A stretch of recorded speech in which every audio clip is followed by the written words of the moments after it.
여군 훈련병을 샤워장으로 유인한 교관 몰랐다. 그녀가 정보사령관 딸일 줄은. 햇살이 따가운 8월 말 경상북도 모처의 해병대 신병교육대. 그곳의 공기는 다른 곳보다 묵직했다.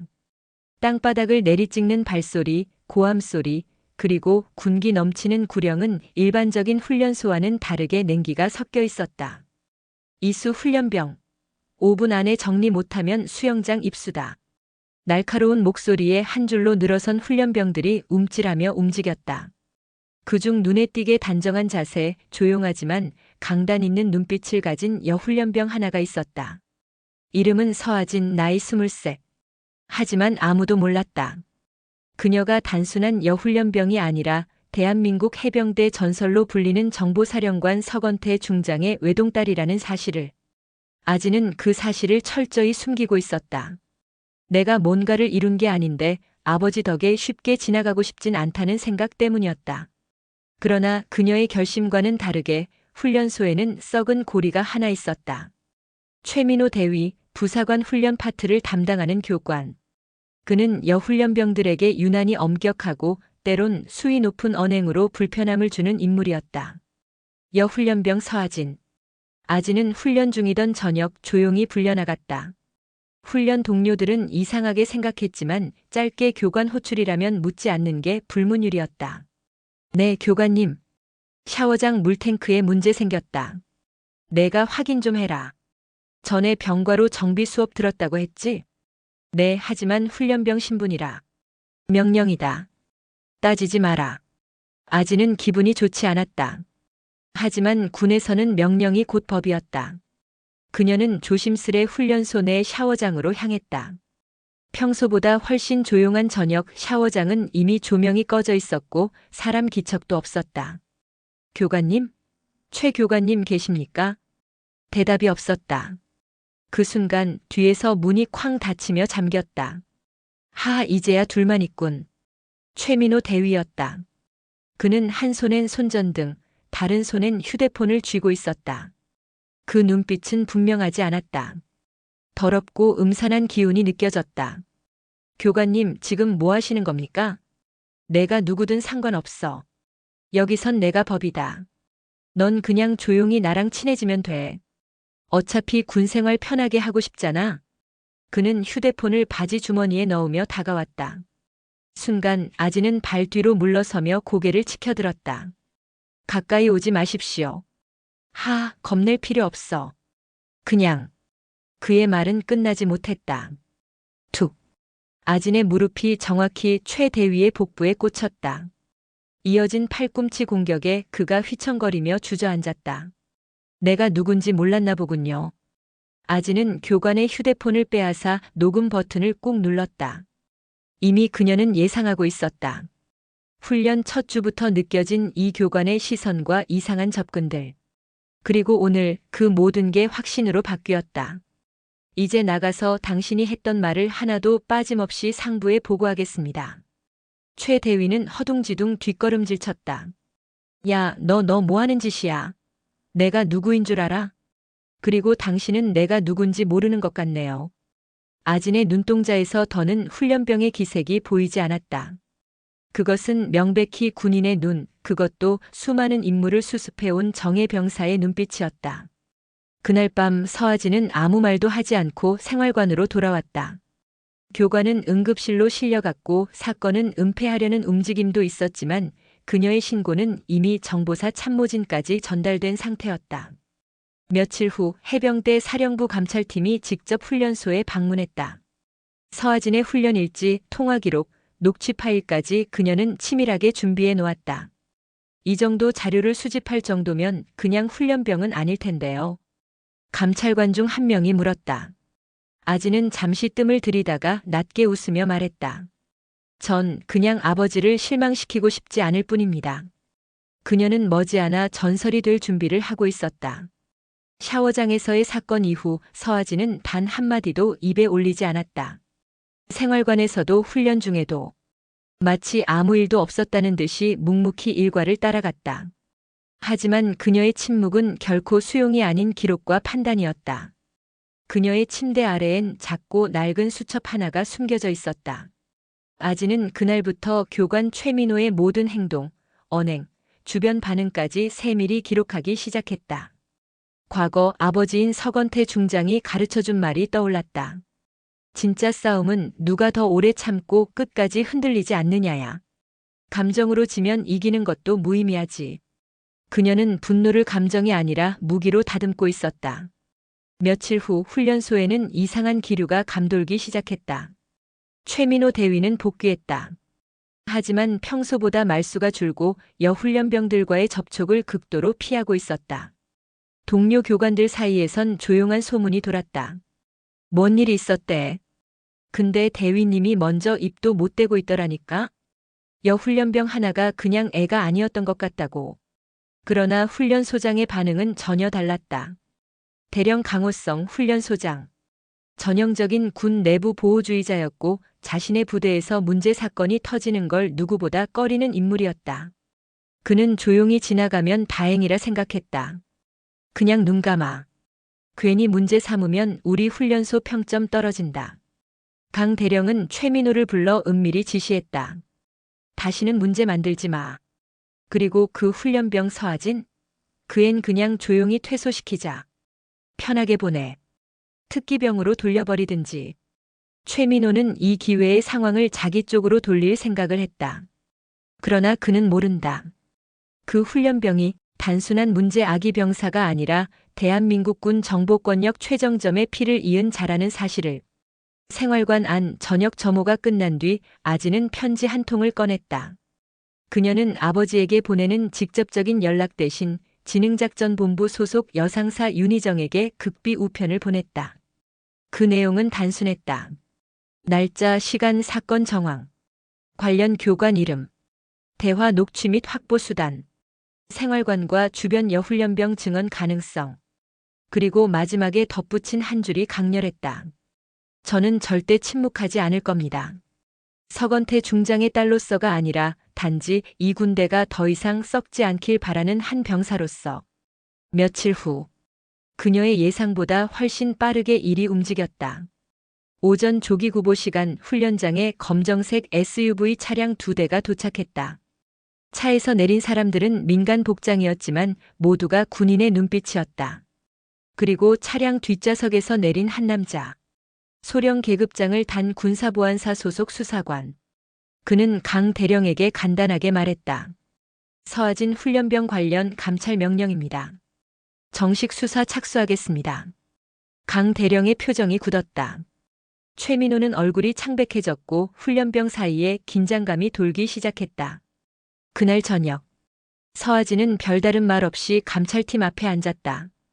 그녀는 준비해온 모든 증거를 조용히 꺼냈고 침착한 목소리로 사건을 다시 진술했다. 그는 처음부터 저를 노렸습니다. 여성이라는 이유로 반항하지 않을 거라 믿었죠. 샤워장으로 유인했고 물리적 위협이 가해졌습니다. 당신은 왜 즉시 신고하지 않았습니까? 감찰팀의 질문에 아지는 고개를 들었다. 증거가 없으면 아무도 믿어주지 않으니까요. 그래서 저는 준비가 끝날 때까지 기다린 겁니다. 그녀는 결코 떨리지 않았다. 그건 단순한 피해자의 모습이 아니라 상대를 응징하기 위해 스스로를 단련한 사람의 태도였다. 며칠 후 최민호 대위는 보직 해임 및 구속조사 결정이 내려졌다.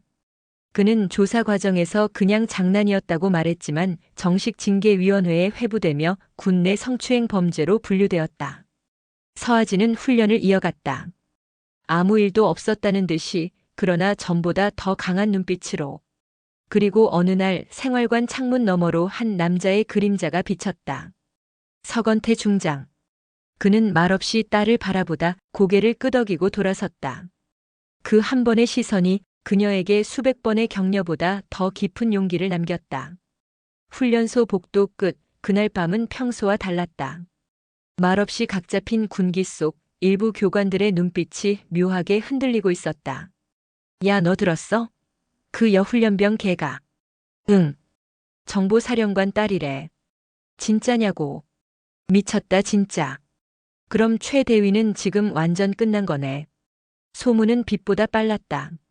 아무도 공식적으로는 말하지 않았지만 서아진이라는 이름은 이미 훈련소 내에서 접근 금지 대상으로 낙인 찍히고 있었다. 그녀를 괴롭히려 했던 남자 교관들조차 이제는 눈도 못 마주치는 존재로 그녀를 대하고 있었다. 하지만 그 변화가 아진에게 달갑기만 한 것은 아니었다. 서아진 훈련병 앞으로. 훈련 중 갑자기 불려나간 그녀는 중대장실 앞에 서게 되었다. 안에선 훈련소장 강호성 대령이 그녀를 기다리고 있었다. 들어와. 서아진이 경례를 하자 강 대령은 그녀를 빤히 바라보다가 고개를 돌렸다. 솔직히 말하지. 내가 서건태 장군 딸인 거 왜 말 안 했지? 말해야 할 의무는 없었습니다. 이 상황을 만들게 될 줄 몰랐다는 말이냐? 아진은 침묵했다. 강 대령은 책상 위를 손가락으로 두드리며 말을 이었다. 나는 내가 강단 있다고 생각했다. 그런데 이런 식으로 일을 만들면 훈련소 전체가 흔들린다는 걸 몰랐을까? 그녀는 또 대답하지 않았다. 그래. 좋아. 너희 아버지, 나랑 한 달이 건너면 아는 사이다. 근데 그런 거 상관없다. 군대는 질서가 중요하다. 그때였다. 아진은 눈을 들어 그를 정면으로 바라봤다. 소장님, 질서를 깨트린 건 제가 아닙니다. 침묵하길 기대했다면 저를 여자로만 봤기 때문이겠죠. 순간 강 대령의 눈썹이 꿈틀거렸다. 그녀의 목소리는 흔들림 하나 없이 단단했고 감정의 파동도 없었다. 그럼 넌 계속 이 훈련소에서 훈련하겠다는 거냐? 네. 제 자리는 여기입니다. 어떤 이유에서도 제가 나가야 할 이유는 없습니다. 그녀는 경례 후 돌아섰다. 문을 열고 나가는 그녀의 뒷모습에서 한치의 흔들림도 없었다. 며칠 후, 여훈련병들 사이에서도 변화가 일었다. 전에는 눈치 보며 움츠러들던 여자 병사들이 서서히 아진을 중심으로 뭉치기 시작한 것이다. 언니 아니 아진 훈련병. 그날 있었던 일 사실 우리 다 봤어요. 근데 너무 무서워서 말 못했어요. 그 교관 예전부터 이상했어요. 우리도 그 사람 때문에 화장실 가는 것도 무서웠어요. 아진은 가만히 고개를 끄덕였다. 지금이라도 말해줘서 고마워. 늦지 않았어. 그녀는 조용히 수첩을 꺼내 증언자 명단과 구체적인 정황을 정리하기 시작했다. 이미 그녀의 기록은 감찰팀에서 인정받았고 군사경찰 수사로 확대되고 있었다. 그 시각 훈련소장실에서는 긴급 회의가 열리고 있었다. 참석자는 훈련소 내 간부 전원. 이들은 긴장감 어린 표정으로 문서를 들여다봤다. 성범죄 사건 발생 시 내부 은폐 정황, 관련자 징계 검토 중. 여군 대상 감시 일용 정황 보고서. 그리고 무엇보다도 서건태 중장 특별감찰 요청 의사 전달. 훈련소장은 그 문서를 내려놓고 씁쓸하게 웃었다.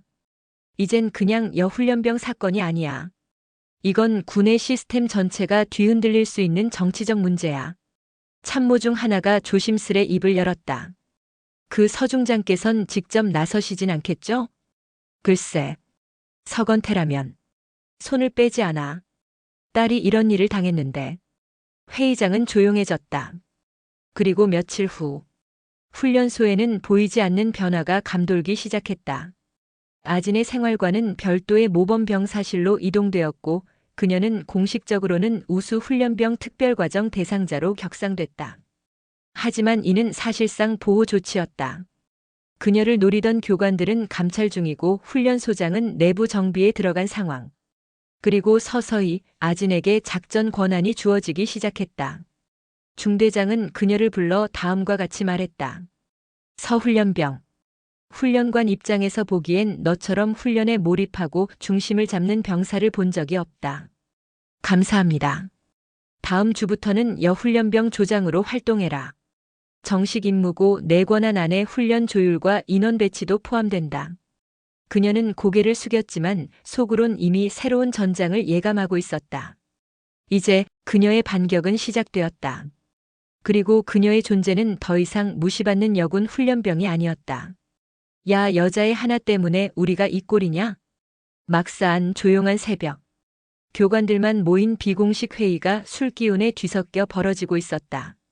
최 대위의 직위 해제 이후 훈련소 내부는 불안정해졌다. 몇몇 교관들은 자신들도 비슷한 처지에 놓일 수 있다는 공포에 휩싸여 있었고 다른 이들은 아진을 향해 분노를 품고 있었다. 솔직히 말해서 그 애가 누군지도 모르고 한 행동이야. 우리 전부 걸릴 순 없잖아. 그래도 건들 사람이 따로 있지. 정보사령관 딸이라고. 그게 더 문제지. 그냥 훈련병이었으면 끝났을 일을. 그 중에서도 유일하게 침묵하고 있던 김상사는 술잔을 내려놓고 말했다. 이건 그 아이 문제가 아니라 우리 스스로가 만들어 놓은 결과야. 잘못한 거면 인정하고 받아야 해. 순간 공기가 싸늘하게 식었다. 뭐야, 넌 지금 누구 편이야? 편? 이건 옳고 그름의 문제지. 훈련소가 무너지는 게 그 아이 때문이라고 생각하냐? 우리가 어떤 짓을 해왔는진 기억 안 나? 김상사는 자리에서 일어나 밖으로 나갔다. 남은 자리는 무거운 침묵이 감쌌다. 한편 서아진은 여전히 훈련소 내 우수 훈련병이라는 이름 아래 조용한 전쟁을 이어가고 있었다. 그녀는 이제 여훈련병 조장으로서 매일 훈련 배치를 조정하고 체력 훈련에서 낙오자가 없도록 이끌고 있었다. 그러나 교관들의 눈초리는 여전히 곱지 않았다. 아진아, 혹시 우리 생활관에 누가 몰래 들어온 것 같아? 같은 훈련병 중 한 명, 혜진이 떨리는 목소리로 말을 꺼냈다. 어젯밤 수첩이 없어졌어. 그리고 누가 내 사물함을 뒤진 흔적이 있었어. 아진은 단번에 감지했다. 감찰을 시작했다는 이유로 누군가 우릴 견제하려 한다. 그녀는 조용히 생활관의 문을 잠갔다. 모두 내 말 들어. 앞으로는 기록은 복사본을 만들어 보관하고 의심스러운 낌새가 보이면 즉시 나한테 알려줘. 우리가 먼저 무너지면 안 돼. 훈련병들 사이에서 그녀는 단지 상관의 딸이 아닌 실질적인 리더로 자리 잡고 있었다. 며칠 후 훈련소엔 새로운 인물이 도착했다. 감찰관 박소령입니다. 훈련소 내 성비위 조사 담당으로 내려왔습니다. 그녀는 민간 출신 군사법무관으로 이미 타 부대에서 여러 차례 폭로 사건을 다뤘던 인물이었다. 훈련소장은 박소령에게 서아진의 기록 수첩을 건넸다. 이 아이 대단하네요. 훈련병 치고는 기록이 거의 작전 수준입니다. 훈련소장은 조심스럽게 말했다. 문제는 이 일로 훈련소 자체가 매도될까 우려됩니다. 어떻게든 조용히 처리해 주셨으면. 박소령은 웃었다. 하지만 그 웃음엔 냉기가 서려 있었다. 그런 걸 기대하셨다면 제가 아닙니다. 그녀는 일어나며 서류를 챙겼다. 이번엔 조용히 덮이지 않을 겁니다. 누군가는 벌을 받아야죠. 그리고 누군가는 보호받아야 합니다. 훈련소 내부는 긴장감이 감돌았다. 훈련병 사이에도 교관 사이에도 이제 진짜 바뀌는구나라는 불안이 엄습했다. 어느 날 밤 누군가 아진의 침상 아래 작은 쪽지를 두고 갔다. 조심해. 널 노리고 있는 건 교관들만이 아니야. 그녀는 쪽지를 쥔 채 복도 끝 창문을 바라봤다. 어둠 속에서 희미하게 움직이는 그림자. 그 속에서 그녀는 이 싸움이 단순한 감찰의 문제만이 아님을 깨달았다. 서중장, 서혁진 중장. 대한민국 정보사령부의 수장이자 군내에서 강직한 리더십으로 통하는 인물이었다. 그는 최근 이상한 정황들을 하나둘씩 감지하고 있었다. 자신의 딸 아진이 훈련소에 들어간 이후 기밀 문서 접속 기록 위반, 훈련소 인원 교체 요청, 무단 정보조회 시도 등 평소엔 거의 발생하지 않던 일들이 연달아 보고된 것이었다. 처음엔 단순한 군행정 문제로 여겼지만 서중장님, 보고 드릴 게 있습니다. 그날 정보참모관 강 대령이 가져온 기록 서류를 확인하고 그의 표정이 굳어졌다. 이건 감찰 조사 결과? 강 대령은 고개를 끄덕이며 말했다. 현재 훈련소에 파견된 감찰관이 독자적으로 수집한 자료입니다. 훈련소 내부 여군에 대한 조직적인 괴롭힘 정황이 확인되고 있습니다. 서중장은 곧바로 묻는다. 그 여군의 이름은? 서아진 훈련병입니다. 서중장의 눈빛이 차가워졌다. 더 이상 지켜만 볼 수는 없겠군. 그는 손가락으로 책상 위 비상 연락 버튼을 눌렀다. 한편 훈련소 안. 서아진은 자신의 사물함에 새로 붙은 자물쇠가 누군가 몰래 바꿔놓았음을 알게 되었다. 분명히 내가 가져온 거랑 달라. 그녀는 침착하게 생활관에 CCTV가 있는지 확인했다. 하지만 생활관 내부엔 사생활 보호 문제로 감시 카메라가 설치되어 있지 않았다. 누군가 날 노리고 있어. 그날 저녁 조용히 다가온 박소령이 작은 USB 하나를 그녀에게 건넸다. 이건 내 기록들을 디지털로 변환한 것. 혹시 무슨 일이 생기면 이걸 아버지에게 직접 전달해. 아버지? 박소령은 그녀의 어깨를 다독였다. 서아진 훈련병. 난 내가 누구인지 이미 알고 있어. 하지만 지금 중요한 건 내가 겪는 부조리를 세상이 알 수 있도록 기록하는 거야. 아지는 그제야 작게 고개를 끄덕였다. 감사합니다. 그 시각 서중장은 기무사 출신 보안팀 2명에게 비밀 임무를 내렸다. 아진의 주변을 감시하라. 누가 접근하는지 어떤 일이 벌어지고 있는지 상세하게 보고하라. 예, 중장님. 그리고 그 아이가 위기에 처했을 경우엔 즉시 보호 조치에 들어간다. 그는 침묵하다가 조용히 말했다. 나쁜 놈들 애한테 손대봤자 이제는 내가 가만두지 않는다. 며칠 뒤 훈련소 정문 앞. 한 명의 장교가 도착했다. 그는 겉모습은 평범한 소령이었지만 실상은 특수 임무 파견 요원이었다. 그의 코드명은 매그넘 3. 과거 북방 전초 기지에서 납치된 여장교 구출 작전을 주도했던 정보사령부의 엘리트 요원이다. 그는 위장 임무로 무기교육 조교라는 명목으로 훈련소에 배치되었다. 그의 임무는 단 하나. 서아진 훈련병을 보호하고 모든 정황을 은밀히 수집하여 본부에 보고하는 것. 아진은 변화의 조짐을 느꼈다. 새롭게 배치된 무기 조교장 소령은 다른 교관들과 다르게 철저한 원칙주의자였고 어느 날은 훈련 도중 은근히 그녀에게 물었다. 훈련병, 이곳 생활 괜찮나? 네, 괜찮습니다. 그는 고개를 끄덕이며 말한다. 불합리한 일이 있다면 반드시 적어. 세상은 기록된 것만이 진실이 된다. 그 한마디가 그녀의 가슴에 깊게 박혔다. 그날 밤 그녀는 자물쇠가 교체된 사물함을 다시 확인했고 그 안에 숨겨진 녹음기기 하나를 발견했다. 누군가 그녀의 대화를 도청하고 있었던 것이다. 아지는 깨달았다. 이건 단순한 성희롱이 아닌 그녀가 누구인지 알게 된 누군가가 그녀를 없애려는 조짐이었다. 그녀는 침착하게 모든 기록을 복사해 감찰관에게 전달하고 나머지는 보안 암호를 걸어 USB에 따로 저장했다. 이제 시작이야. 서아진이 USB에 저장한 기록은 상상 이상으로 중요한 단서들을 담고 있었다.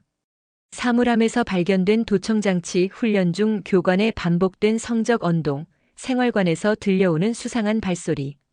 그녀는 자신이 단순한 여군 훈련병이 아니라 누군가에 의해 조직적으로 감시당하고 있다는 사실을 깨달았다. 그녀는 박소령에게 조심스레 묻는다. 대체 왜 저죠? 왜 제가 이런 일을 당해야 하는 거예요? 박소령은 잠시 망설이다가 입을 열었다. 너를 노리는 이유 그건 내가 서혁진 중장의 딸이기 때문이기도 하지만 그보다 중요한 건 내가 입을 열 수 있는 사람이기 때문이야. 입이요? 그래. 이 조직은 아니 군대라는 이 체계는 누군가의 입 하나로 무너질 수도 있어.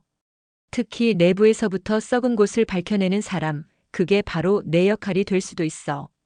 같은 시각 훈련소 내 비밀 회의실.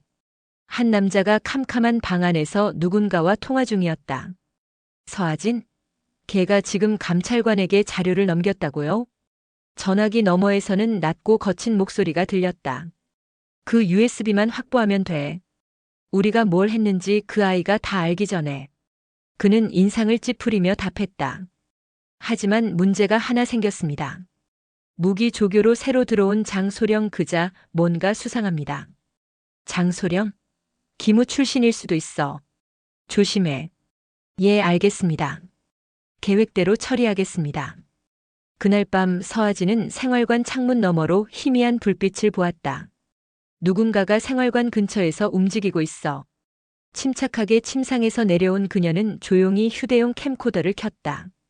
그녀는 조용히 말한다. 2025년 7월 31일 밤 11시 43분. 생활관 뒤편 남쪽 방면에 수상한 불빛이 포착됨. 도보로 움직이는 그림자 하나. 성별은 불명. 목격된 인물은 정식 출입자 명단에 없음. 그녀는 스스로에게 다짐하듯 중얼였다. 난 이제 피해자가 아니라 증언자가 될 거야. 한편 장소령은 서아진을 뒤에서 지켜보며 감탄하고 있었다. 대단한 아이다. 누가 봐도 아직 훈련병일 뿐인데 저 침착함, 저 시야 그건 엘리트의 눈이다. 그는 자신이 소지한 특수 통신기를 통해 서중장에게 보고한다. 대상은 위협을 인지하고 있으며 독자적 수집 및 기록을 진행 중입니다. 경계심은 높으나 아직 보호 조치를 요청하진 않았습니다. 서중장은 짧게 명령한다. 그 아이의 판단을 믿고 따라. 단 그 아이가 포기할 순간엔 내가 전면에 나서라. 알겠습니다. 다음 날 훈련소에 예고되지 않은 보안 점검팀이 도착했다. 표면상으로는 무기고 안전 점검이었지만 실제 목적은 생활관 도청 장비 및 은폐 카메라 수색이었다. 팀장으로 온 여군 대위는 서아진에게 눈빛으로 신호를 보냈다. 내가 준 정보 정확했어. 서아진은 작게 고개를 끄덕였다. 불법 녹음기와 촬영기기가 생활관 침상 사이, 환기구 틈 사이, 샤워실 천장 위에서 총 6개나 발견됐다. 그 순간 훈련소 내부가 술렁였다. 이게 뭐야? 누가 이런 짓을? 하지만 아는 사람은 알고 있었다. 이건 누군가의 계획이었다. 바로 그날 오후. 중대장 박 대위는 갑작스레 본부로 소환되었고 그 자리에 서 있던 인물이 있었다. 서 중장님? 서 중장은 침착하게 그를 내려다보며 말했다. 이 부대에서 일어난 모든 일을 보고받고 있습니다. 그리고 당신이 도와준 교관 김준석. 그가 아진에게 한 일을 난 이미 알고 있어요. 박 대위는 얼굴이 창백해졌다. 전전 몰랐습니다. 그자가 그런 짓을 모를 수 없지요. 당신이 샤워장 열쇠를 넘긴 인물 아닙니까? 서 중장은 조용히 말을 이었다. 자, 지금부터 선택하시오. 진실을 말할 것인지 아니면 영원히 군복을 벗을 것인지. 대위님, 이건 너무 심각한 사안입니다. 박 대위는 고개를 숙이고 있었다. 서 중장의 말이 끝난 후 그는 침묵을 지켰지만 이내 깊은 한숨을 토해냈다. 중장님 죄송합니다. 처음에는 단순한 관행이라 생각했습니다. 예전부터 그래왔던 일들이었기에 하지만 그 아이는 달랐습니다. 그녀의 눈빛은 저를 두렵게 만들었습니다. 서 중장은 조용히 박 대위에게 수사 명령서를 내밀었다. 지금 이 시간부로 당신은 피내사자가 아니라 협조자입니다. 하지만 진실을 끝까지 밝히지 않으면 당신도 예외는 아닙니다. 박 대위는 손을 떨며 서류를 받았다. 그의 입에서 터져나온 고백은 모두가 알지만 쉬쉬하던 병영 내의 썩은 고리를 조목조목 드러내기 시작했다. 한편 서아진은 그날 이후 보호 조치를 받아 잠시 특별생활관으로 이동되었다. 그러나 그녀의 얼굴에는 평온함이 없었다. 내가 본 것들이, 내가 들은 말들이 정말 이 군대 안에서 사라질 수 있을까? 그녀는 조용히 노트북을 열어 자신이 저장해온 자료들을 다시 확인했다. 샤워실 근처 CCTV가 사라진 날짜, 교관 김준석이 생활관 근처에서 머무른 시간, 그리고 그날 이후 삭제된 모든 영상 기록들. 누군가 지워버렸다. 누가 왜? 그녀는 그중 한 파일의 이름을 가만히 바라봤다. 샤워실 7월 22일 23시 43분. MP4. 그 영상은 이제 열리지 않았다. 파일 자체는 존재하지만 재생이 되지 않았다. 암호화됐어. 누군가 접근 권한이 있는 사람이 일부러 막아놓은 거야. 그녀는 입술을 깨물며 중얼거렸다. 나를 맡고 있는 자는 단순한 교관이 아니야. 장소령은 이 모든 사실을 보고받고 있었다. 그 역시 국방정보사령부 파견 요원으로 병영 내 부조리 전담 감찰 임무를 띈 인물이었다. 그는 자신의 상관인 정보사 작전 참모에게 암호화된 보고를 송신했다. 대상 어는 고위 장교 이상의 지시로 감시 및 유인당한 정황 존재. 수차례 성희롱 및 폭행 시도. 증거 일부 조작 및 삭제됨. 내부 협력자 박오호 대위는 자백 상태. 그러나 본 건 배후 인물 아직 노출되지 않음. 작전명 청색 화염 단계 진입 요청함. 정보사 작전 참모는 짧게 회신했다. 허가함. 서중장 명의로 모든 병영 자료 열람 권한 부여.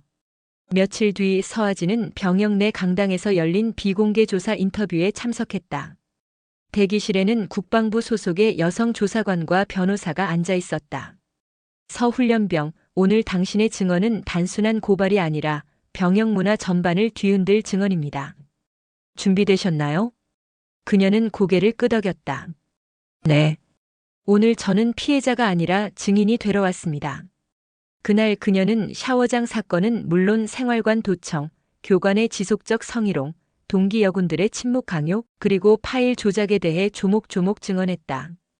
그러나 조사실을 빠져나온 그녀를 기다리던 건 감시의 시선이었다. 병영 복도 끝에 누군가가 검은 모자에 안경을 쓰고 그녀를 지켜보고 있었다. 그는 무전으로 짧게 말했다. 대상 B 증언 완료. 자료 확보. 움직임 주시 중. 바로 그 순간 그녀의 전화기에서 문자 한 통이 도착했다. 발신인 없음. 지금부터 조심해. 너는 그들의 위협이 됐어. 그녀는 다시 다짐했다. 그래. 나 이제 멈추지 않을 거야. 누군가를 대신해서라도 끝까지 가야지. 그녀는 장소령을 찾아가 말했다. 저 다시 훈련병으로 돌아가고 싶습니다. 도망치는 것 같아 싫어요. 장소령은 그녀를 바라보며 대답했다. 좋아. 다만 조심해. 지금부터는 너와 나 단둘이서 싸우는 전쟁이 될 수도 있어. 서아진이 다시 생활관으로 복귀한 날 공기는 어딘가 무거웠다. 그녀가 문을 열고 들어서는 순간 내부에 있던 몇몇 훈련병들이 흠칫 놀라며 눈을 피했다. 그들 눈에는 두려움과 불안, 그리고 알 수 없는 거리감이 섞여 있었다. 아진아. 용기를 내듯 다가온 윤민정이 조용히 입을 열었다. 괜찮아? 아진은 짧게 고개를 끄덕였지만 안에서 부글대는 무언가는 감춰지지 않았다. 그녀는 침대에 가방을 올려두고 조용히 좌측 윗칸에 앉았다. 벽에 붙은 시계 바늘이 무의미하게 돌고 있었다. 잠시 후 반장 훈련병 박가영이 조용히 생활관의 문을 닫더니 모두를 불러 모았다. 다들 모여봐. 할 얘기가 있어. 훈련병들은 하나둘 침상 앞에 모여 앉았다. 박가영은 아진을 바라보며 입을 열었다. 여기 있는 모두는 알고 있어. 그 일이 단순한 오해나 우연이 아니라는 걸. 하지만 아무도 입을 열지 않았지. 왜냐하면 우리 모두 겁났으니까. 그녀는 입술을 깨물며 말을 이었다. 누구든 저항하면 퇴소나 불이익을 당해. 우리도 알잖아. 하지만 아진이는 용기를 냈어. 그리고 그건 우리 모두가 해야 할 일이었어. 서아진의 눈이 조금씩 흔들렸다. 그녀는 자신이 혼자가 아니라는 느낌에 잠시 말을 잇지 못했다. 다음 날 특별 소집 훈련이 있었다. 교관 김준석은 복귀한 아진을 보며 굳은 표정을 숨기지 않았다. 훈련병 서아진. 전날 조기 퇴소자 명단에서 내 이름을 봤는데 다시 돌아왔나 보지. 그의 말에는 냉소가 섞여 있었고 대놓고 불쾌한 기색을 감추지 않았다. 하지만 아진은 그를 똑바로 바라보며 말했다. 네. 남은 훈련 제대로 마치고 싶어서요. 그래. 그럼 오늘 체력 측정, 내가 선두로 나서라. 김 교관의 의도는 뻔했다. 공개적인 자리에서 그녀를 망신주고 다시 위축시키려는 계획이었다. 그러나 그날 체력 측정에서 서아진은 전혀 주눅 들지 않았다.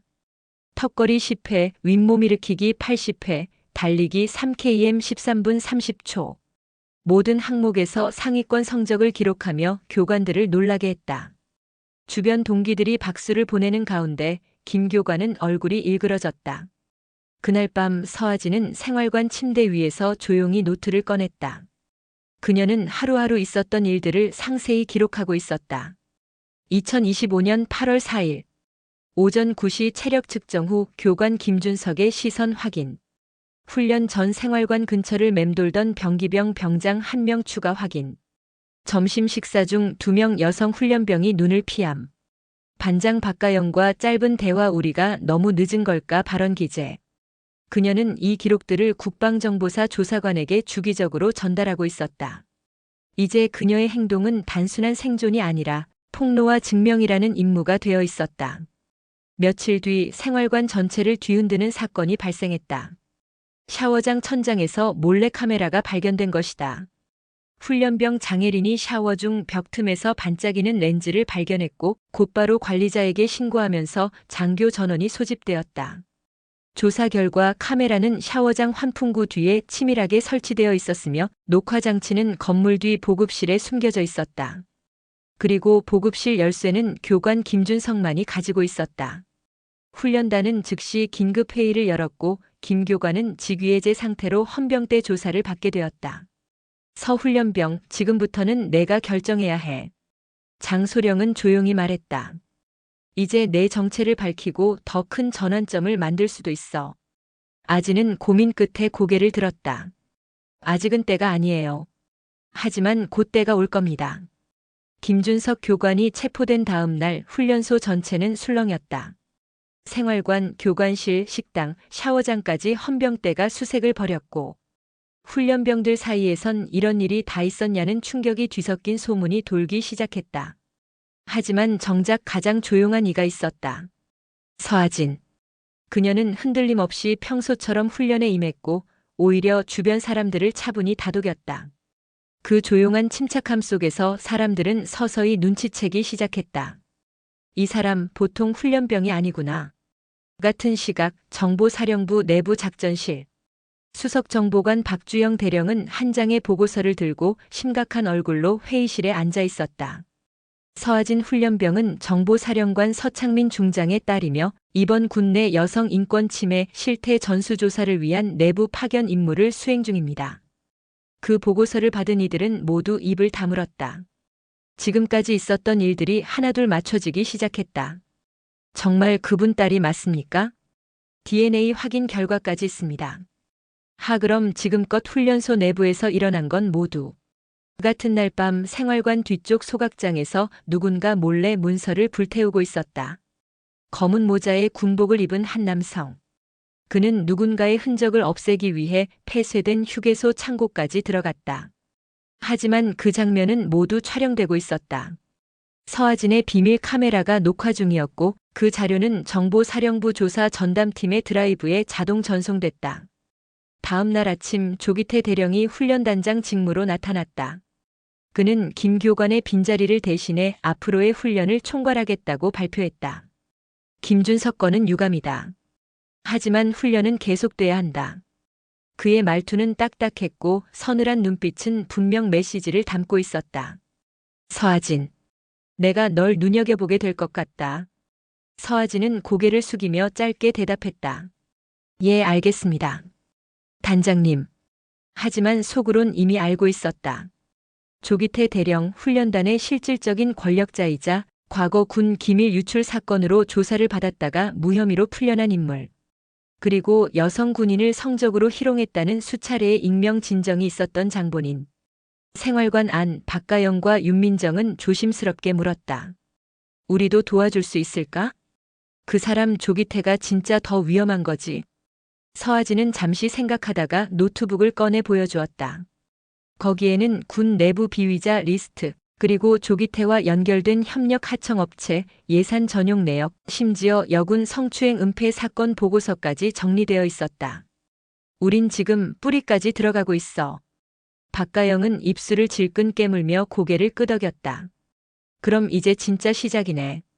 며칠 후 서아진은 훈련단 교육행정실의 야간 정리조로 배치받았다. 형식은 단순한 임시 파견이었지만 실제로는 훈련단 내부 서버 접근을 위한 정보 임무였다. 그녀는 컴퓨터 앞에 앉아 몇 차례 보안 코드를 입력한 후 조기태 대령 교육행정 2022만 2025년 항목을 열었다. 그 안에는 충격적인 내용이 들어있었다. 여성 군인에 대한 비공식 재배치 명령서, 이름도 이유도 없이 중도 퇴소된 여성 훈련병 17명의 목록이 있었다. 그중 4명은 정신질환으로 기록되어 있었지만 그들과 연락이 닿지 않는다는 사실도 파악되었다. 이건 실종 수준이야. 그녀는 급히 자료를 복사해 외장하드에 저장했다. 바로 그때였다. 뒷문이 삐걱 소리와 함께 열렸다. 누구지? 조기태 대령이었다. 그는 방 안을 천천히 훑으며 서아진에게 다가왔다. 이 밤중에 무슨 문서 작업이지? 훈련병이. 서아진은 재빨리 노트북을 덮으며 말했다. 행정반에서 정리하라고 지시받았습니다. 그래. 근데 내가 보고 있던 건 훈련병이 볼 수 있는 문서가 아닌데. 그의 시선이 날카로웠다. 서아진은 숨을 가다듬고 대답했다. 단장님도 아시겠지만 일부 훈련 자료는 오픈소스입니다. 보안 등급만 지켜지면 접근은 허용되어 있습니다. 조기태는 코웃음을 치며 그녀를 지나쳐 나갔다. 하지만 그는 이미 의심하고 있었다. 2년 뭔가가 있다. 어느새 군 부대에는 찬 공기가 감돌고 있었다. 가을이 깊어지며 아침 저녁으론 뺨을 얼릴 정도의 바람이 불어왔고 훈련병들의 발소리조차 조용해질 정도로 무겁고 날카로운 기류가 맴돌았다. 서아진 역시 느끼고 있었다. 조기태 대령. 그의 시선은 언제나 자신을 향해 있었고 훈련장에서는 의도적인 압박 훈련, 생활관에서는 이유 없는 점검이 이어졌다. 네가 아무리 사령관 딸이라도 군대는 군대야.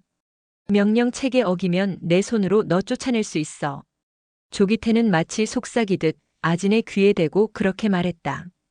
그 말투는 이전 김 교관과는 또 다른 위압감과 잔인함이 섞여 있었다. 하지만 아진은 흔들리지 않았다. 그녀는 이미 내부 시스템에서 확보한 자료들을 조직 내 외부 비밀 채널로 하나씩 송부하고 있었고 자신의 신원을 아는 본부 측 인물과의 연락도 조심스럽게 유지하고 있었다. 그녀가 선택한 폭로의 첫 타깃은 익명 게시판이었다. 육군 훈련소 내 여성 훈련병 성희롱 정황 보고. 훈련단장 조기태 대령, 여군 차별 및 은폐 정황. 중도 탈락한 여군 17인의 실종 및 폐쇄 조치된 병상 진료 기록 확보. 그 메시지가 올라간 바로 그날 저녁 군 내부 게시판은 일대 혼란에 빠졌다. 같은 시각 국방부 인권감찰실에는 한 통의 공익 제보 파일이 도착했다. 발신자는 블랙버드 1. 기밀 문서가 포함되어 있었고 그 안에는 조기태 대령의 성희롱 묵살 녹취, 부대 의무대 의무기록 조작 정황, 그리고 훈련소 내여군 전출 조작 관련 메일 내용이 담겨 있었다. 이거 진짜 맞습니까? IP 추적 결과 훈련단 내부. 현재 훈련병인 여성 1명과 연결되는 정황 있음. 조기태는 즉각 반격에 나섰다. 그는 생활관 내 CCTV를 확인하며 서아진이 야간 근무 중에 단독으로 이동한 구역을 추적했고 훈련병들의 소지품 일제 점검을 명령했다. 그날 밤 생활관 전체가 뒤집혔다. 훈련병 전원, 배낭, 침구, 전자기기 전부 복도로. 이건 무슨 점검이죠? 불응하면 영창이다. 하지만 아진은 이미 모든 흔적을 지웠다. 노트북은 훈련단 공식 장비였고 외부 송출은 암호화된 네트워크를 통해 수행되었으며 모든 자료는 이미 외부 서버에 백업되어 있었다. 그녀는 자신이 쫓겨나도 상관없다고 생각했다. 진실은 이미 퍼지기 시작했고 더 이상 멈출 수 없는 상황이었다. 며칠 후 국방일보와 군 내부 커뮤니티에 유사한 사건이 폭로되기 시작했다. 익명의 여군들이 자신이 겪은 일들을 용기 있게 쓰기 시작했고 그 안에는 조기태 대령의 이름이 반복적으로 등장했다. 처음엔 다들 믿지 않았지만 그 훈련소 여군 이야기를 보고 나도 용기 냈어요. 익명 제보 중. 그날 오후 서아진은 불려갔다. 조기태의 사무실. 그의 얼굴은 일그러져 있었고 손에선 담배가 타들어가고 있었다. 너지? 이 모든 게 다 너란 말이야. 난 아직도 날 건드린 걸 내 아버지가 모를 거라 착각하니? 아진은 눈을 똑바로 마주 보았다. 아버지는 지금 군이 어떤지 다 알고 있습니다. 그리고 곧 전군은 더 많은 걸 알게 되겠죠. 조기태는 분노로 주먹을 책상에 내리쳤다. 좋아. 그럼 어디 한번 끝까지 가보자. 서아진은 조기태 대령의 사무실에서 나온 뒤 곧바로 생활관으로 돌아왔다. 복도 끝에서 기다리던 동기들이 그녀를 걱정스럽게 바라보았고 그녀는 아무렇지 않은 듯 고개를 끄덕여 보였다. 괜찮아. 아직은. 하지만 그녀도 알고 있었다. 이제 조기태는 본격적으로 제거를 시도할 것이다. 그녀가 살아남기 위해선 단 한순간도 방심해선 안 된다는 걸. 다음 날 아침 중대장실로 호출된 서아진은 뜻밖의 명령서를 받게 된다. 훈련병 서아진 특수분견조 전출 명령. 즉시 짐 정리 후 이동. 그녀는 고개를 들고 물었다. 이건 누구의 명령입니까? 중대장은 시선을 피하며 대답했다. 단장님 결제 사항이야. 항의해봐야 소용없어. 그 순간 서아진은 직감했다. 조기태는 그녀를 격리시키려는 것이었다. 통신망이 닫힌 외진 분견조에 보내 진실 확산을 막고 조용히 퇴소 조치까지 연결할 계획. 생활관에서 짐을 싸던 아진을 동기들 몇 명이 조용히 도왔다. 정말 가는 거야? 응. 갑자기 결정됐어. 이유는 설명도 없고. 그녀는 침착하게 웃으며 말했다. 하지만 난 괜찮아. 절대 멈추지 않을 거야. 그 말을 남기고 그녀는 작은 군용 트럭에 올라탔다. 그곳은 오소령이 관리하는 외곽 분견소였다. 정식 훈련과는 무관한 구역이었고 징계 직전 훈련병들이나 문제가 된 장병들을 임시 수용하는 곳이었다. 분견소에 도착한 아지는 바로 이질적인 공기를 느꼈다. 정식 제식도 없고 생활 규칙도 무너져 있었다. 무기력한 훈련병들이 땀에 젖은 옷으로 멍하니 앉아 있었고 지휘관은 복도 끝에서 술 냄새를 풍기며 담배를 피우고 있었다. 새로운 여자냐? 쓸데없는 짓은 하지 마라. 여기선 누구도 안 도와준다. 오소령은 그렇게 말하며 그녀에게 화장실과 생활실 위치만 대충 알려주었다. 하지만 아지는 알고 있었다. 여긴 감시망에서 벗어난 죽음의 공간이자 군대 내부의 썩은 고리를 은폐하는 검은 창고 같은 곳이라는 걸. 그녀는 곧바로 본부 측 이호원에게 암호 메시지를 보냈다. 전출 완료. 격리 확정. 추가 폭로 요청. 조기태 다음 타깃은 이곳. 그리고 그날 밤 그녀는 분견조 내부의 실태를 기록하기 시작했다. 감금된 여성 병사, 불법 체벌, 비공식 음주 회식, 심지어 특정 병사에 대한 지속적인 신체 접촉까지. 며칠 후 국방부 감찰실은 다시금 긴급 회의를 열었다. 여기 이번엔 분견조 내부 자료입니다. 전출된 여군이 기록한 영상과 음성 파일입니다. 같은 인물이 보내왔나? 예, 블랙버드 1입니다. 실장급 장성은 이 말을 짚었다. 감춰진 게 이렇게나 많았나? 서아진은 더 이상 혼자가 아니었다. 각 부대에서 폭로가 이어졌고 훈련소의 여성 병사들 역시 익명으로 피해 사실을 알리기 시작했다. 그리고 드디어 국방부 감찰실이 직접 훈련소에 전격 실사 명령을 내렸다. 정보사령부 직속 감찰반을 파견한다. 대상 조기태 대령 포함 제25훈련단 전체. 서아진은 분견조의 침침한 생활관 안 한참이나 벽에 기대 앉아 있었다. 밤이 깊었지만 잠들지 못했다. 오늘 아침 감찰실 요원으로 보이는 한 남성이 잠깐 그녀를 따로 불렀다. 블랙버드 일 맞죠? 그는 짧게 묻고선 무언가 작은 USB를 건넸다. 조기태 대령의 사무실 CCTV 일부 복구본입니다. 여기에 그날이 있어요. 아진의 눈동자가 흔들렸다. 직접 확인하셔야 할 겁니다. 당신이 겪은 일이 절대 우연이 아니란 걸 알게 될 테니까요. USB를 노트북에 연결한 그녀는 숨을 삼키며 파일을 재생했다. 그 영상 속에는 자신이 교관에게 불려나가 샤워장 쪽으로 끌려가던 그날의 장면이 담겨 있었다. 그뿐이 아니었다. 조기태 대령이 중대장과 나눈 대화도 일부 녹음되어 있었다. 그 여자애 무조건 보내야 돼. 아버지가 누군지 몰라도 훈련소 안에서 입 다물게 해야 해. 예, 대령님. 다른 생활관으로 옮기겠습니다. 아냐. 그 정도론 안 돼. 더 멀리. 완전히 고립시켜. 그녀는 입술을 꽉 깨물었다. 이건 단순한 사고나 실수가 아니었다. 계획적 은폐, 조직적 배제, 악의적인 제거였다. 다음 날 아침 훈련소 정문 앞에는 검은 벤 3대가 동시에 도착했다. 국방부 감찰반 소속 요원 6명이 내렸다. 그들의 복장에는 정보사령부 협조반이라는 표식이 있었다. 조기태 대령은 어디 계십니까? 지휘통제실은 순간 긴장에 휩싸였다. 훈련단장, 보좌관, 교육처장까지 모두가 호출됐다. 감찰반장은 단호하게 말했다. 오늘부터 본 단장실, 중대장실, 훈련관 운영실 등 전 구역을 수색합니다. 서버 자료는 즉시 복사하고 주요 인물은 별도 분리조사에 들어갑니다. 조기태는 무너져가던 권력의 바닥에서 마지막 저항을 꿈꿨다. 그는 연락망을 통해 몇몇 간부에게 은밀히 지시를 내렸다. 서아진. 그 아이만 조용히 만들면 돼. 수색 전에 증거부터 없애. 그러나 그가 간과한 사실이 있었다. 서아진이 보낸 파일은 단 한 부가 아니었다. 그녀는 모든 증거를 이미 본부 서버와 외부 기자단 두 곳에 이중 암호로 전송한 상태였다. 그날 밤 아진은 감찰 요원 2명과 함께 분견조 내부를 돌며 상습적 가혹행위가 있었던 장소를 안내했다. 그 과정에서 한 병사는 "저 말씀이 있으십니다. 며칠 전 폭행을 당한 흔적이 남은 팔을 보여주며 증언에 참여했다." 그 말을 시작으로 그동안 침묵하던 여러 훈련병들이 입을 열기 시작했다. 다음 날 훈련단 전체가 발칵 뒤집혔다.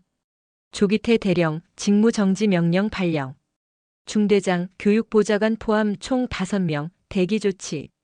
그리고 서아진은 별도 숙소로 이동되며 국방부 감찰실 보호대상 1호로 분류되었다. 그녀는 여전히 조용했다. 복수나 승리에 취해 떠들지 않았다. 그저 조용히 하루하루를 기록했고 사라져야 했던 진실을 세상 위로 끌어올렸다. 새벽 6시. 국방부 출입기자단 메신저에 하나의 제목이 뜨기 시작했다. 단독 여군 훈련병 성추행 사건, 피해자는 정보사령관의 딸. 제목을 본 순간 수백 개의 뉴스룸이 동시에 움직이기 시작했다. 포털 실시간 검색어 1위에는 서아진 훈련소 성추행, 정보사령관. 이 세 단어가 나란히 올랐다. 대국민 관심 속에 국방부는 즉각 브리핑을 열었다.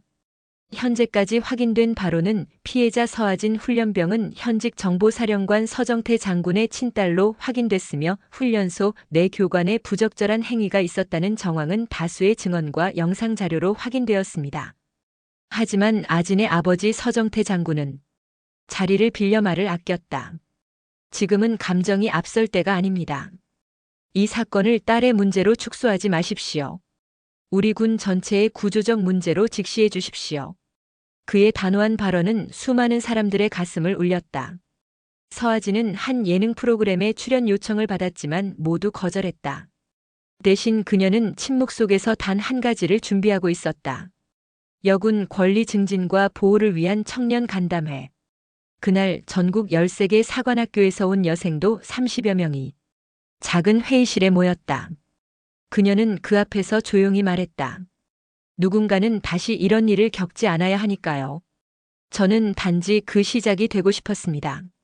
하지만 조기태는 아직 사라지지 않았다. 군 검찰에 넘겨졌지만 그가 오랜 시간 쌓아온 연줄과 인맥은 예상보다 끈질겼다. 그는 마지막 반격을 준비했다. 언론은 금방 다른 이슈로 돌아설 겁니다. 서아진이 직접적으로 피해를 입은 게 아니라면 우리가 뒤집을 수도 있어. 그의 측근이 내민 서류에는 아진의 병적 기록, 과거 징계 여부, 정신과 상담 기록까지 불법적으로 확보된 정보들이 담겨 있었다. 그는 이를 이용해 피해자 서아진이 허언증 경향이 있다는 허위 여론몰이를 시도했다. 그러나 그 시도는 오래가지 못했다. 서아진은 이미 전국의 상징이 되어 있었고 수많은 여군과 시민들이 SNS를 통해 그녀를 지지했다. 해시태그 나는 서아진이다. 해시태그 여군도 사람이다. 해시태그 모든 침묵을 기록한다. 단 하루 만에 70만 개 이상의 해시태그가 생성되었다. 국회는 즉시 움직였다. 여군 인권보호 강화 법안이 긴급 상정되었고 이례적으로 여야 모두가 만장일치로 가결했다. 법안의 이름은 이례적이게도 서아진법. 기자들이 그 소식을 전하자 서아진은 고개를 저으며 조용히 말했다. 전 그런 이름을 원한 게 아니었어요. 그저 평범하게 훈련받고 싶었을 뿐인데. 그녀의 말에 모든 이들이 고개를 숙였다. 이 사건은 단순한 성희롱 사건이 아닌 목소리를 빼앗긴 이들을 위한 기록이 되었고 두려움을 넘은 첫 번째 발걸음으로 기억되기 시작했다. 2026년 5월 11일 국방부 군사재판소. 쏟아지는 카메라 플래시 속에서 조기태 전 대위는 수의를 입고 법정에 들어섰다. 그의 표정은 굳어 있었지만 그 눈빛은 여전히 오만했다. 그의 변호사는 첫 발언부터 강하게 나섰다. 피해자의 주장만으로 피고인을 유죄로 단정할 수 없습니다. 객관적인 증거가 부족합니다. 또한 피해자의 정신과 병력과 스트레스 반응 등을 고려할 때 진술의 신빙성에는 의문이 있습니다. 법정 안은 술렁였다. 이윽고 증인석으로 서아진이 올라섰다. 군복 대신 검은 정장을 입고 단정하게 묶은 머리, 흔들림 없는 눈빛. 판사가 묻는다. 서아진 훈련병, 피고인의 행위로 인해 정신적, 신체적 피해를 입었습니까? 아진은 잠시 침을 삼키고 대답했다. 네. 피고인은 저를 샤워장으로 유인했고 그 안에서 불필요한 신체 접촉과 음란한 발언을 했습니다. 제가 거부하자 훈련 평가를 낮추겠다고 협박했습니다. 조기태는 믿을 수 없다는 표정으로 웃음을 흘렸다. 하지만 재판장은 단호하게 제지했다. 피고인 법정 모욕입니다. 조용히 하십시오. 이어 증인으로 출석한 조교, 동기생, 심리상담관, 그리고 피해자 보호관들이 아진의 진술을 하나하나 입증해 나갔다. 그리고 결정적인 증거. 샤워장 근처 폐쇄회로 영상. 다행히 샤워장 출입문 외부에 설치된 CCTV에 두 사람의 입장 시각, 시간 차이, 아진이 뛰쳐나가는 모습이 생생히 남아 있었다. 그리고 그 직후 훈련대대 건물 뒤편에서 조기태가 휴대전화를 만지며 웃는 모습까지. 검찰은 말했다. 피해자가 정보사령관의 딸이라는 이유로 음모라고 주장했지만 조기태 대위는 이 사실을 사건 후에야 알게 됐습니다. 그는 단지 약한 자라고 생각한 훈련병을 표적으로 삼은 겁니다. 조기태는 마지막까지 반성하지 않았다. 요즘 세상에 그 정도 장난도 못 치나? 훈련소란 그런 거다. 나도 그렇게 당하며 컸다. 그의 이 말이 결정적이었다. 재판장은 선고를 내리기 전 잠시 침묵했다가 입을 열었다. 피고인의 행위는 군의 명예를 훼손하고 피해자의 인간 존엄을 짓밟은 중대한 범죄입니다. 이에 따라 판결. 조기태 전 대위에게 군형법 제92조 5항에 따라 징역 7년, 강제 전역 및 정년 불가 선고. 추가로 성폭력 치료 프로그램 이수 명령. 그 순간 아진의 눈가에는 눈물이 고였다. 하지만 그것은 억울함의 눈물이 아닌 끝내 정의가 이긴다는 걸 보여준 해방의 눈물이었다. 기자들은 재판 후 그녀에게 몰려들었지만 그녀는 짧게 말했다. 다시는 아무도 그런 고통을 겪지 않게 되길 바랍니다. 그날 밤 국방부 게시판에는 수많은 익명의 글이 올라왔다. 아진 훈련병, 당신이 우리 자존심입니다. 군대는 이제 바뀌어야 합니다. 우리가 바꾸겠습니다. 저도 비슷한 경험이 있었지만 아무 말도 못했어요. 감사합니다. 그녀의 이름은 더 이상 피해자의 이름이 아니었다. 서아진 변화를 만든 주인공의 이름이 되었다. 서아진이 조기태 대위 사건을 이겨낸 후 군 전체가 요동치기 시작했다. 재판 결과가 언론을 통해 보도되자 내부 고발이 이어졌고 군 수뇌부는 진상조사위원회를 구성하게 되었다. 그리고 그 중심에 아진이 있었다. 서 훈련병, 아니, 이제는 중위로 임관하셨죠.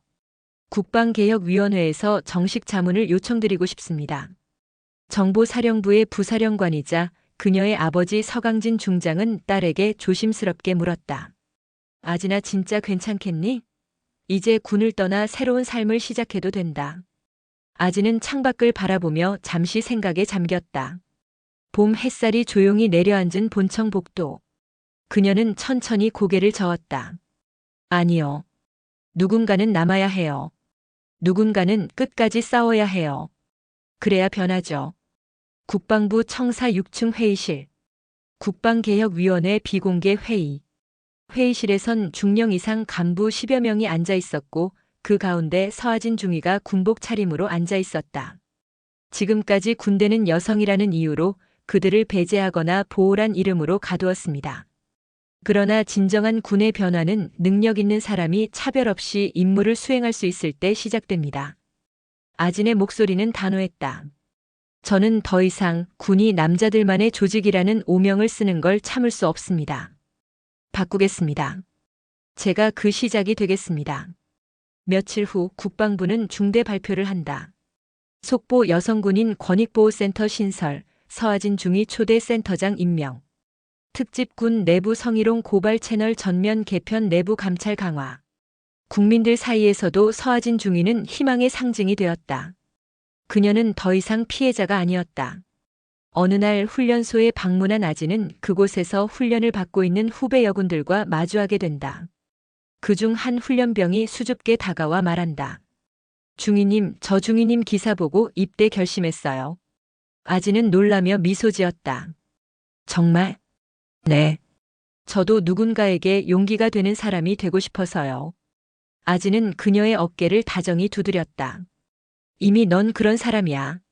그날 밤 그녀는 아버지와 함께 조용한 식탁을 마주했다.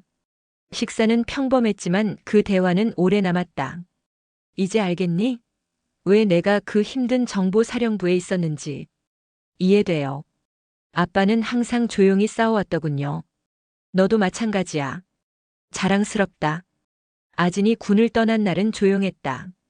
언론도 카메라도 환호도 없었다. 그녀는 말없이 마지막 인사만 건넸고 묵묵히 헌병대 건물을 걸어 나왔다. 그러나 모두가 알고 있었다. 그녀는 싸우다 지쳐 도망친 게 아니라 다음 전장을 향해 발걸음을 옮긴 것이란 걸. 1년 후 국회 청문회. 서아진 전직 국방부 여성군 인권센터 초대 센터장. 현재는 군내 성폭력 피해자 지원단장으로 활동 중입니다. 그녀는 정장을 입고 증언대에 섰다. 마이크 너머로 들려오는 목소리는 여전히 또렷하고 강인했다. 우리는 이제 피해자를 숨기지 않아야 합니다. 우리는 피해자를 처벌하지 않아야 합니다. 우리는 그들의 목소리를 통해 군을 바로잡아야 합니다. 장군들, 의원들, 수많은 시선이 그녀를 향했지만 그녀는 흔들리지 않았다. 강의실, 어느 대학 안보학과 특강 현장. 교관이 샤워장으로 유인했을 때 가장 먼저 무슨 생각이 들었나요? 학생 하나가 손을 들고 질문했다. 아지는 순간 고개를 숙였다가 다시 학생을 바라봤다. 겁났어요. 그런데 더 무서웠던 건 아무도 내 편이 없다는 공기였죠. 그래서 기록했어요. 기억했고 버티고 결국 바꿨어요. 그녀의 이야기는 책으로, 다큐멘터리로, 드라마로 이어졌다. 기록하는 군인, 말하는 여군, 싸운 딸. 세상이 그녀에게 붙인 이름은 많았지만 그녀는 여전히 그날의 소녀였다. 사관학교 교정에서 조기태 대위의 비열한 시선을 참아내던. 하지만 이제 그녀는 그런 이들을 참아내지 않았다. 그녀는 싸웠고 변화시켰고 남겼다. 어느 시골 병영 앞 작은 현판 하나. 서아진 생활관. 그곳엔 지금도 수많은 여군 훈련병들이 생활한다. 그리고 그들은 서로에게 말한다. 우리도 누군가에게 서아진이 될 수 있어.